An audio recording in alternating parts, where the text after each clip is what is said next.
पर उपस्थित हमारे JVKSS के केंद्रीय अध्यक्ष टाइगर दादा और जितने भी नए नए चयनित पदाधिकारी गण हैं, यहाँ पे उपस्थित सभी क्रांतिकारी भाइयों और क्रांतिकारी बहनों, मीडिया कर्मीगण और सभी झारखंडी भाइयों को मैं झारखंडी जोहार और प्रणाम करती हूँ। जोहार। झारखंड का निर्माण के पश्चात यहाँ के जितने भी सत्ताधारी पार्टी रहे, सभी ने झारखंडियत की भावनाओं के साथ खिलवाड़ किया है। चाहे सत्ता में कोई भी रहे, झारखंड की जितने भी राजनीतिक पार्टी रहे हैं, सभी ने राजनीतिक रोटियां सेकने का काम किए हैं।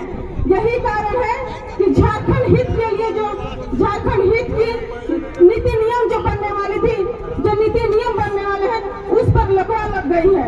यही कारण है, जिन्होंने राजनीतिक सत्ता की रोटी खाई है तो हमारे हित के नीति नियम में लकवा पकड़ गई है।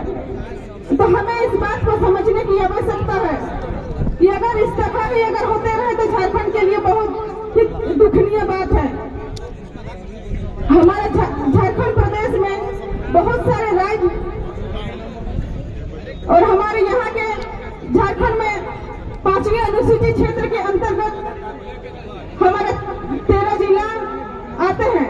जिस प्रकार हमारे भाई ने बोले कि अभी CGL का एग्जाम चल रहा है, क्या हम एग्जाम में पढ़ने के लिए पढ़ेंगे कि कौन कौन सा जिला 5वीं अनुसूचित क्षेत्र के अंतर्गत आता है, किसमें ग्राम सभा की शक्तियां दी गई है। हमको आज तक अगर वो लागू हुए रहते तो शायद हमारे क्षेत्र से जो खनिज निकलती है उसका अधिकार ग्राम सभा के पास हुए रहती। यहाँ की सरकार की कमजोरी है, जिसके कारण हमारे पूर्वजों ने जितनी लड़ाई लड़ी, इस लड़ाई को लड़े हैं कि यहाँ के खनिज संप्रदा में झारखंड के जो लोग हैं, झारखंडियों की लाभ हो, वो अपने खनिजों का उपयोग करें। लेकिन हो रहा है इसका विपरीत। जितने भी पूंजीपति तस्करी जो दूसरे राज्य के हैं, उनको खनिज तस्करी में हमारे शासन प्रशासन मदद कर रहे हैं।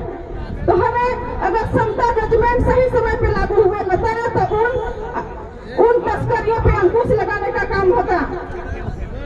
और इसको अंकुश लगाने के लिए हमारे टाइगर दादा आ गए हैं कि किसी तरह अगर हमारी सरकार बनती है तो जितने भी बाहर के लोग हैं जो खनिज तस्करी कर रहे हैं, उसको अंकुश लगाने का काम करेंगे। आप सभी को ज्ञात होगा, जब बिहार बोर्ड चलता था, जब झारखंड अलग नहीं हुआ था, उस समय मुश्किल से यहाँ के लोग मैट्रिक पास करते थे। मतलब अगर पास भी करते थे तो 3rd डिवीजन 2nd डिवीजन, मुश्किल से कोई फर्स्ट करते थे। ये कारण क्या था? बिहार जो दूसरे राज्य बिहार में हम लोग का बिहार बोर्ड होता था, उस समय इसका चाल था कि झारखंडियों को हम मैट्रिक पास करने से ही अगर रोकेंगे तो आगे नौकरी कैसे करेंगे।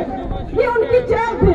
जैसे ही बिहार से झारखंड अलग होता है, आजकल देखिएगा कि हर कोई 1st डिवीजन परसेंटेज पे बात होता है कि कौन कितना परसेंटेज आया। आजकल डिवीजन पर बात नहीं होती है। जिस प्रकार झारखंड में बाहर के शिक्षक की बहाली हुई है, बाहर के शिक्षक आधा से अधिक आए हुए हैं। अगर ये शिक्षक झारखंड में पढ़ाते हैं तो क्या सही से पढ़ाएंगे? अगर सही से पढ़ाएंगे भी तो पेपर काटेंगे तो क्या हमें सही नंबर देंगे? सही नंबर नहीं देंगे। अगर हम अच्छा से भी लिखेंगे तो किसी तरह 1st डिवीजन भी देंगे तो 60, 65, 70% से ज्यादा नहीं पढ़ने देंगे। और बाद में वही हाईएस्ट नंबर के आधार पे बाहर के लोगों का नौकरी होगा। तो हमें जानना होगा, जो पहले जिस तरह से हुआ था, अब इस चीज को दोहराने की आवश्यकता नहीं है। आज की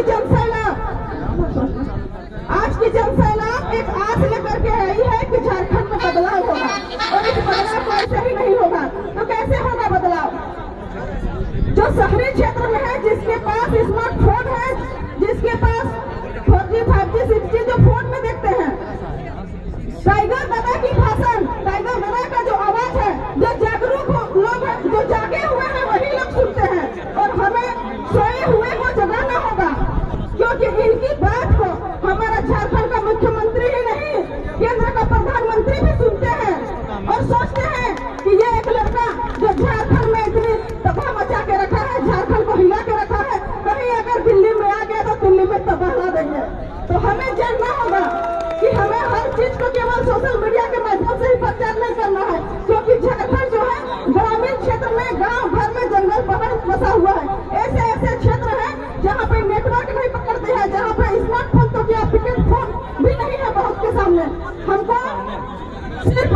करवाएगा।